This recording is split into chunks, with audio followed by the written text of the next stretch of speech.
Well, for anybody who wants to know who this is, I will tell you right now that this is Toasting Master. And if ever there was a sign that he is a pro, he's lying down. He was up just a few moments ago into the feed tub, and it's almost 2 o'clock in the afternoon, so rest is important for these horses. And the old pros, or the relatively old pros, really know what they're doing. So there he is in repose. I just arrived in South Florida, maybe 1 o'clock. Hey, Kamo, how are you? And came after I checked in to register for the Thoroughbred Owners Conference, where I'm a panelist tomorrow. I came right over to Dale's barn because this is a treat. When your horses have been away from you, and these horses that are with Dale have been away from Churchill Downs now for almost a month and a half, or maybe a month and a couple of days, and I miss them. So it's really cool to see, starting off right here, Toasting Master, a horse that is nearly stakes placed. He was 4th in the Gotham last year in one of the better races I've seen from a horse that didn't hit the board, but was right there. One of his better races, and obviously he's kept incredible company over the years that he's been racing, and has run with some of the very best. So this is Gulfstream Park, Tony, at Dale's barn. So this is a horse that really we have a lot of high hopes for. He was out galloping earlier this morning, and is on a regular work schedule. Dale really thought that his last work was as good as it's been. Really thinking that this horse is getting fitter and fitter. But the one thing that I love, just from an attitude, you're welcome, Tony. And yeah, see you tomorrow, Dave, or maybe tonight if you're going to be there at the reception, is to just to see what a pro this guy is. Just love it. So that's Toasting Master, and if you go down a couple of stalls, and you really shouldn't have much trouble figuring out who this is. This was Royal and Regal. This is Game As They Come. This is talented. This is, I don't know, just a very special filly. Lavender Chrissy. Yeah, that's your girl, Kamo. Who is, she's developing even more of a big, broad, how should I put it, just kind of like a swath of that kind of white around her, the middle part of her nose here, before you get out to the nostrils and the mouth and so forth, past the eyes. It's a very unique piece of marking, I believe. And I'm not going to spend too much time with her here because I really want her to have that, I don't know, just real calm repose that she maintained when I first got into the barn here a few minutes ago. What can I say? This filly excites all of us. We're delighted that she's down here in South Florida and seems to be doing really well in terms of keeping her weight. She's never going to be a beefcake.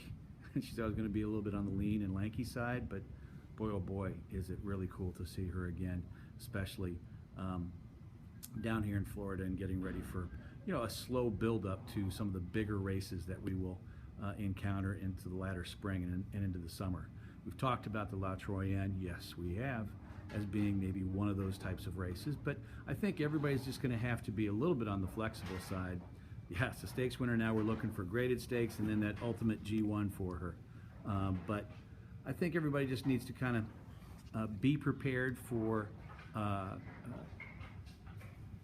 patience, and also just picking and choosing the right spots. And they may materialize from time to time, different from what we're planning right now, because I know right now we're thinking the Royal Delta, but it may be that Dale decides that he wants to kind of push back that first race back and then wait a little bit longer as we gear up for some of those big races in the spring, like the La Troyenne, which is on Oaks Day. So, Rob, man, that's a little bit inside baseball here on what we're thinking about with this pretty terrific racehorse. And I got to tell you, I mean, coming into the barn and seeing her right down the shed row, all these horses poking their heads out, and having her, be pretty much unmistakable is, yeah, girl. Let's see if you can take my finger off here. No, she's good. Is a thrill. You forget about how much you take for granted being around them. I was around her all the time up at Churchill Downs during the summer and into the fall, but seeing her here just makes me feel really, really happy. All right, so what we're going to do is going to go over to the other side of the barn, and we're going to finish off this little tour of the Romans barn and the West Point horses with a say hello to Happy Match, who I have to say, he's looking a lot more friendly now than he was beforehand. He's a laid-back dude. You know, first impression, very much a laid-back dude. He's got that Tiznow head, and he's tall like Tiznow, coloring Tiznow as well too. Not a lot of Hennessy, which is on the mother's side of the family from a looks standpoint, and that's where your pedigree does kind of end up, with Tiznow on the top side and I think Hennessy on the bottom side. A mare called Sumptuous. But when I first got here, he had his rear end all the way, right up here, backed up to the stall door, and no amount of me just saying, "Hey, I'm here, buddy, I'm here," would change the fact that he was going to stay where he was. But came around, hit the feed tub, now kind of munching away happily and giving me a better chance to see how big, tall, strong, and and impressive this 3-year-old colt by Tiznow is. And you get to see a whole bunch of him now. Good hind end. This is what I saw when I saw him originally. So he's going to use the restroom here, so I'll kind of move over here. Although we all get to see horses in the all together on a regular basis. But he's a big, strong, tall, 2-turn, no doubt type of horse. Yeah, you like the audio?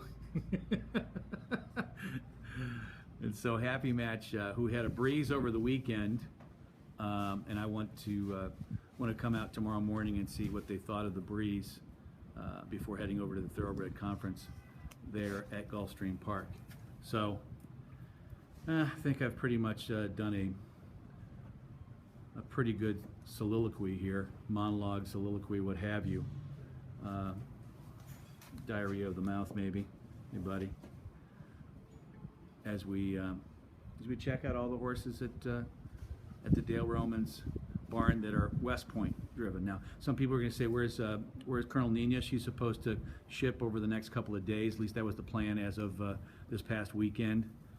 When I got back from the company meeting and talked to Dale, that was the plan. Bring her down here and get her ready for the races. My guess is probably early February. Maybe she could be ready by late January. I know I had a partner that was asking me about that. And with first-time starters, you got to really just play it by ear. I mean, it's going to be a week or two probably off what you originally thought it was going to be.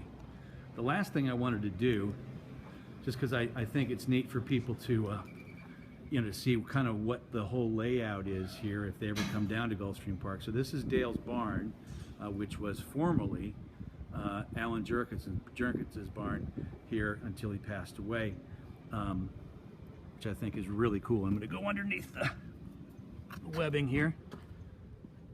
So this is his barn, and it was the Chief's barn, and I think that's just, I don't know, I just think that's really, really cool, because I know how much respect we all have for the Chief, but also specifically Dale, who used to go out to lunch and dinner with the Chief and just drink in all the knowledge on a regular basis. So this is the gap. Hope I didn't make anybody sick. From the barn to the gap, pretty much front door kind of seating for the Romans horses, and I guess I'm not really surprised that Dale got a cherry spot and that he picked up the Chief's barn after he passed. And the last thing I wanted to show you, just because it's an awesome sight, and it gives you an idea of where you are, comparatively speaking, when you come to the Romans barn, how far away you are from the clocker stand. There is Chief's Corner, Alan Jerkins' spot for so many years after he wasn't able to ride anymore. And he'd also hang here on his horse before that time too. And there there's Gulfstream Park. Very excited to be here.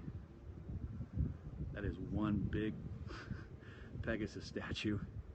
And of course, the grandstand over there where tonight we'll have the reception. And tomorrow we'll begin with the conference. But before that, I hope to come back and get some more video and photos of horses here at the Romans Barn. For that, or with that, I think I will close and say, see who I will see tonight.